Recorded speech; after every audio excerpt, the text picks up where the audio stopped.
اعوذ باللہ من الشیطان الرجیم بسم اللہ الرحمن الرحیم۔ دوستو، آج کا اسلامی واقعہ سٹارٹ کرنے سے پہلے آپ سے گزارش ہے کہ میرے چینل کو سبسکرائب کر لیں تاکہ آنے والا ہر نیا اسلامی واقعہ آپ تک پہنچتا رہے۔ نبی صلی اللہ علیہ وسلم کی تدفین کے وقت خلفائے راشدین کہاں تھے؟ سرور کائنات آقا نامدار صلی اللہ علیہ وآلہ وسلم نے جب اس عالم فانی سے عالم جاودانی کی طرف رحلت فرمائی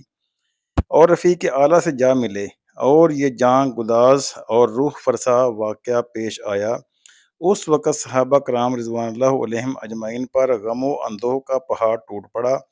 اور ایک عجیب کیفیت اور سکتہ طاری ہو گیا تھا۔ مختلف روایات اس سلسلے میں منقول ہیں۔ اس وقت اور اس کے بعد آپ صلی اللہ علیہ وسلم کی تجہیز و تکفین کے وقت دیگر صحابہ کرام سمیت خلفائے راشدین رضوان اللہ علیہم اجمعین بھی وہاں موجود تھے۔ اس واقعہ اور سیاق و سباق کے واقعات سے اس کی تائید ہوتی ہے۔ اس کی کچھ تفصیل یہ ہے۔ آپ صلی اللہ علیہ وسلم کی وفات سے ایک دن قبل آپ کی طبیعت میں کچھ افاقہ ہوا۔ حضرت ابوبکر صدیق رضی اللہ تعالیٰ عنہ صبح کی نماز سے فارغ ہو کر آپ صلی اللہ علیہ وسلم کے حجرہ مبارکہ میں تشریف لے گئے۔ آپ صلی اللہ علیہ وسلم کے چہرہ انور کو دیکھا۔ چونکہ یہ دن حضرت ابوبکر صدیق رضی اللہ تعالیٰ عنہ کی دو بیویوں میں سے ایک کی باری کا تھا، جو مدینہ سے ایک کوس کے فاصلہ پر مقام میں سخ میں رہتی تھی۔ اس لیے حضرت ابوبکر صدیق رضی اللہ تعالیٰ عنہ آپ صلی اللہ علیہ وآلہ وسلم سے اجازت لے کر وہاں چلے گئے اور دیگر صحابہ کرام بھی آپ کی اطمینان کی کیفیت دیکھ کر اپنے اپنے گھروں کو لوٹ گئے۔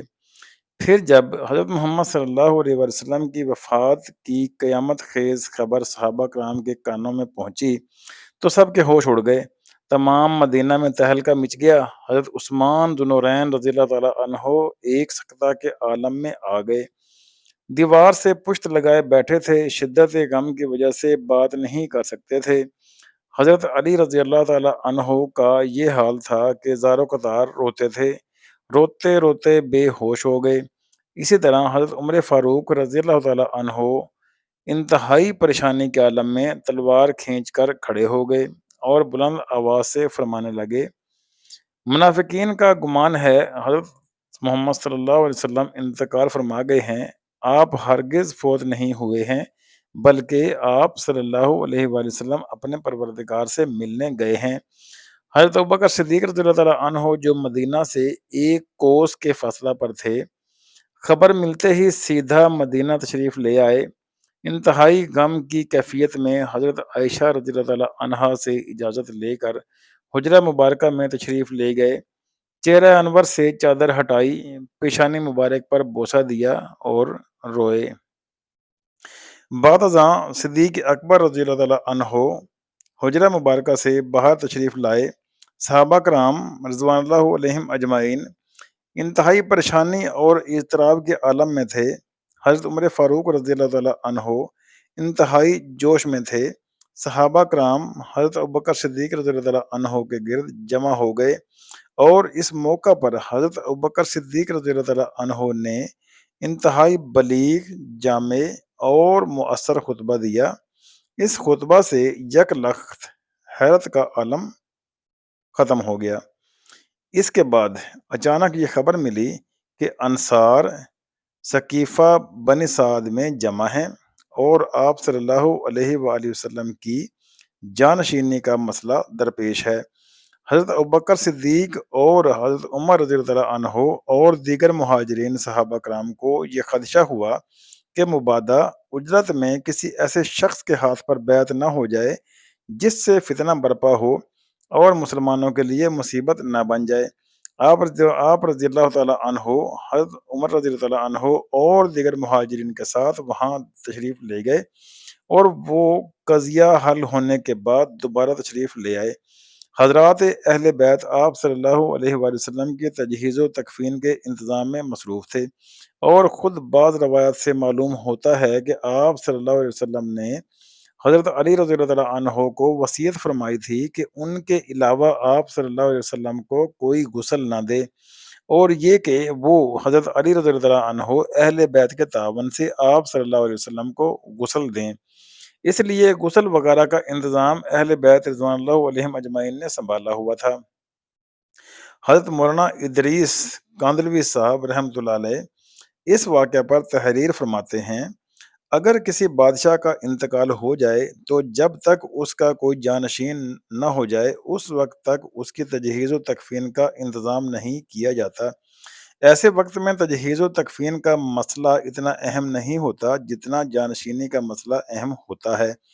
خیر خواہان حکومت کو یہ فکر ہوتی ہے کہ انتظام مملکت میں کوئی خلل نہ آئے، غنی موقع پا کر بے خبری میں حملہ نہ کر بیٹھے جس میں تمام ملک کی تباہی اور بربادی کا اندیشہ ہے، بلکہ بسا اوقات بنظر مصلحت بادشاہ کی وفات تک اس کو چھپا لیتے ہیں اور جانشینی کے بعد اس کا اعلان کرتے ہیں، اور اگر بادشاہ کے انتقال کے بعد سلطنت کے دو امیر ہو جائیں تو وہ سلطنت ضرور تباہ ہو جاتی ہے۔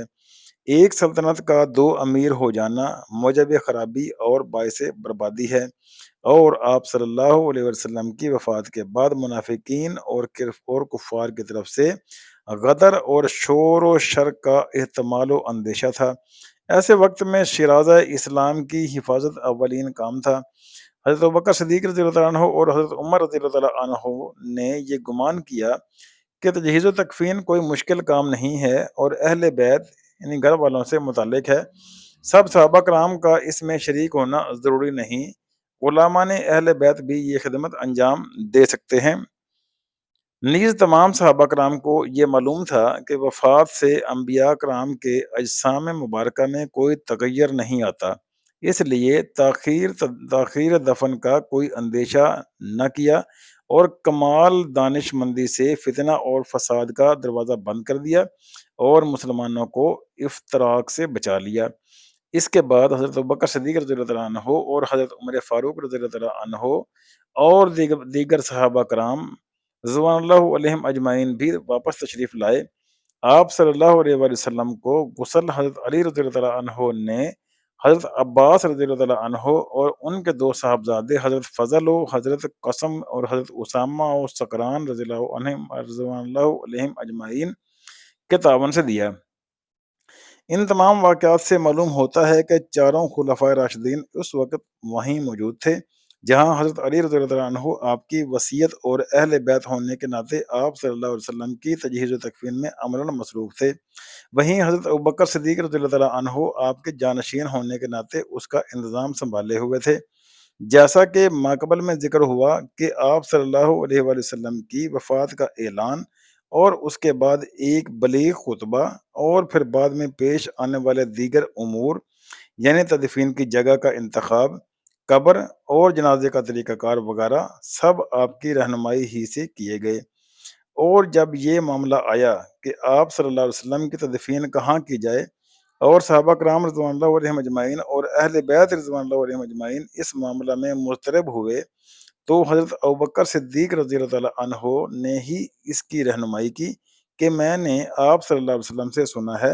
کہ نبی علیہ السلام کا جہاں انتقال ہو اسی جگہ دفن کیا جائے، اور آپ رضی اللہ تعالیٰ عنہ کی ہدایت کے مطابق آپ صلی اللہ علیہ وسلم کی وفات والی جگہ ہی آپ کی قبر بنائی گئی۔ اسی طرح اس موقع پر حضرت عمر فاروق رضی اللہ عنہ بھی مشورہ میں موجود تھے، جیسا کہ جب یہ معاملہ آیا کہ آپ صلی اللہ علیہ وسلم کی قبر کون سی کھودی جائے، آیا کہ لحد یعنی بغلی قبر بنائی جائے یا شگاف والی قبر جو ہمارے ہاں بنائی جاتی ہے کھودی جائے، تو مہاجرین نے کہا کہ اہل مکہ کے طرز پر شک تیار کی جائے، جبکہ انصار نے کہا کہ اہل مدینہ کے طریقہ پر لحد تیار کی جائے۔ اس موقع پر حضرت عمر فاروق رضی اللہ تعالیٰ عنہ نے مجمع کو خطاب کر کے فرمایا،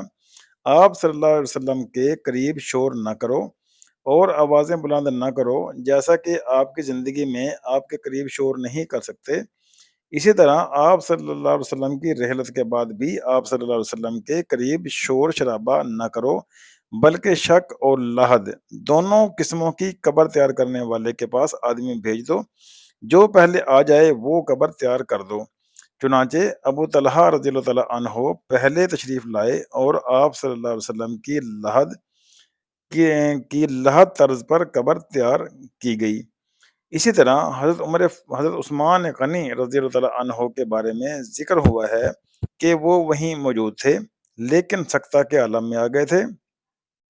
دیوار سے پشت لگائے ہوئے بیٹھے تھے، شدت غم کی وجہ سے بات نہیں کر سکتے تھے۔ آپ صلی اللہ علیہ وسلم نے پھر آپ صلی اللہ علیہ وسلم کی نماز جنازہ، آپ صلی اللہ علیہ وسلم کی وصیت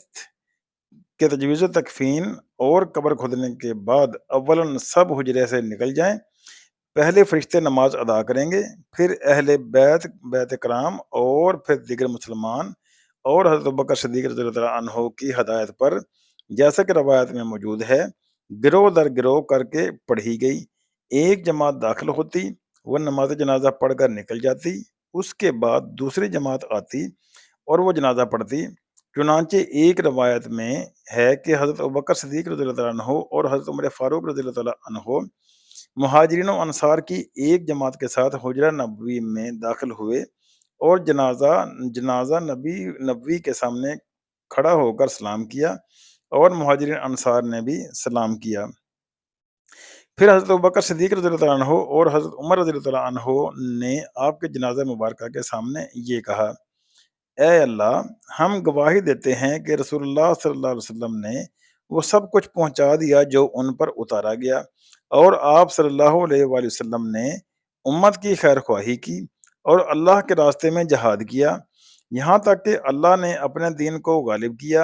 اور اس کا بول بالا ہوا، اور صرف ایک معبود وحدہ لا شریک پر ایمان لایا گیا۔ اے اللہ، ہم کو ان لوگوں میں سے بنا جو آپ صلی اللہ علیہ وسلم پر نازل کردہ وحی کی اتباع کرتے ہیں، اور ہم کو آپ صلی اللہ علیہ وسلم کے ساتھ جمع فرما۔ آپ ہم کو اور ہم آپ کو پہچانیں، آپ مسلمانوں پر بڑے مہربان تھے، ہم اپنے ایمان کا کوئی معاوضہ اور قیمت نہیں چاہتے۔ سب لوگوں نے آمین کہی۔ جب مرد نماز جنازہ سے فارغ ہو گئے تو عورتوں کے بعد بچوں نے اسی طرح نماز جنازہ ادا کی۔ لہٰذا اس سے معلوم ہوا کہ چاروں خلفائے راشدین رضوان اللہ علیہم اجمعین آپ صلی اللہ علیہ وسلم کی تدفین کے وقت وہیں پر موجود تھے، اور انہوں نے آپ صلی اللہ علیہ وسلم کے جنازہ میں شرکت بھی فرمائی۔ نیز بعض اہل باطل کی طرف سے یہ مشہور کیا جاتا ہے کہ خلفائے راشدین آپ صلی اللہ علیہ وسلم کی تدفین میں شامل نہیں تھے اور انہوں نے آپ صلی اللہ علیہ وسلم کے جنازہ میں شرکت نہیں کی۔ مذکورہ تفصیل سے ان کی بات کا جھوٹا ہونا بھی ثابت ہو گیا۔ دوستو، امید کرتا ہوں کہ یہ اسلامی واقعہ آپ کو اچھا لگا ہوگا۔ ویڈیو کو لائک کر لیں، چینل کو بھی سبسکرائب کر لیں۔ اپنا بہت سارا خیال رکھیے گا، ملتے ہیں اگلی ویڈیو میں، تب تک کے لیے دیں اجازت۔ اللہ حافظ۔ السلام علیکم ورحمۃ اللہ وبرکاتہ۔